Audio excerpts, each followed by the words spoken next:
the difference here in a TRX push-up as opposed to a normal basic push-up on the ground is that you're going to be using more of your proprioceptive muscles. We've talked about this before. Your proprioceptive muscles are going to be those muscles that help stabilize your major muscle groups. So this actually helps you get stronger without having to do as much work.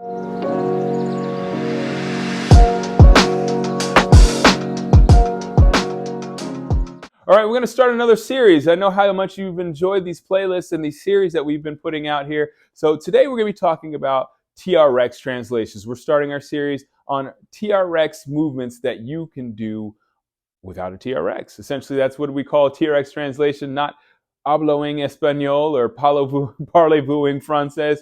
We are actually just taking the exercise that you would normally do on a TRX, giving you an idea of how they might benefit you and how you can execute them without a TRX, all right? So today we're going to start off with a push-up, all right? So you can do a push-up in many ways without a TRX. You can do a push-up on a wall, you can do cobra push-ups, many push-ups. But we're going to be talking about, in this particular exercise, your basic floor push-up, okay?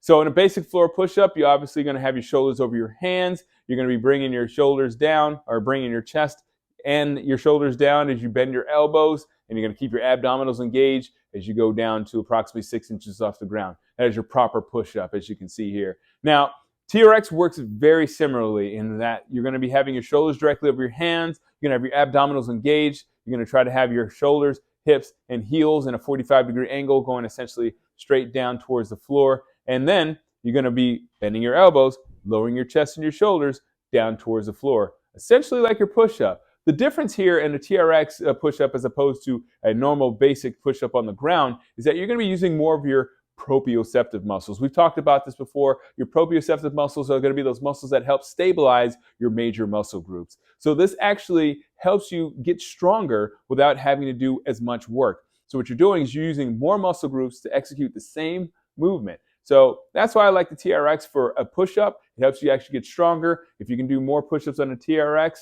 then that means you're going to be able to do even more on the ground. So the more you can do on a TRX, the more you're able to do on the ground, because obviously the ground is going to be more stable. Now, another exercise you can do that is very similar to a TRX push-up is called a TRX press. Now, a TRX press is very similar to a wall push-up, right? And as I said, there's variations of a push-up. A wall push-up is essentially what we start everybody off at here at General Fitness Company if they haven't worked out before. It's essentially you get up on the wall, as you can see here, hands are in line with the chest, bending the elbows downward towards the ground as you lower your chest towards the floor, or I shouldn't say lower, but inch your chest closer to the floor. So that exercise is similar to what, as I said, what's called a TRX press.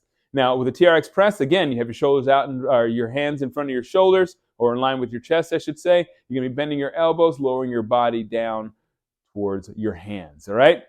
The only difference is, again, you're going to be using your proprioception. You're going to be engaging those shoulders, engaging that back, engaging your pectoral muscles in a different way so that you can stabilize your hands so they're not moving all over the place.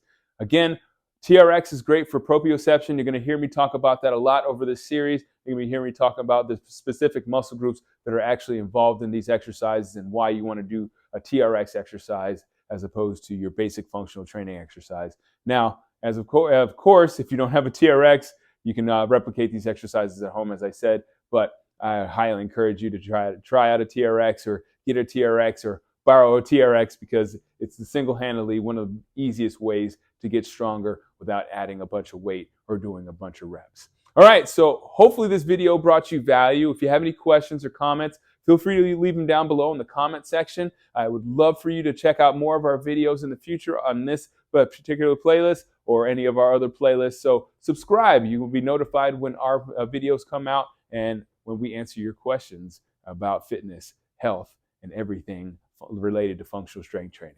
All right, check you later. Thanks again for watching, and as always, keep good company.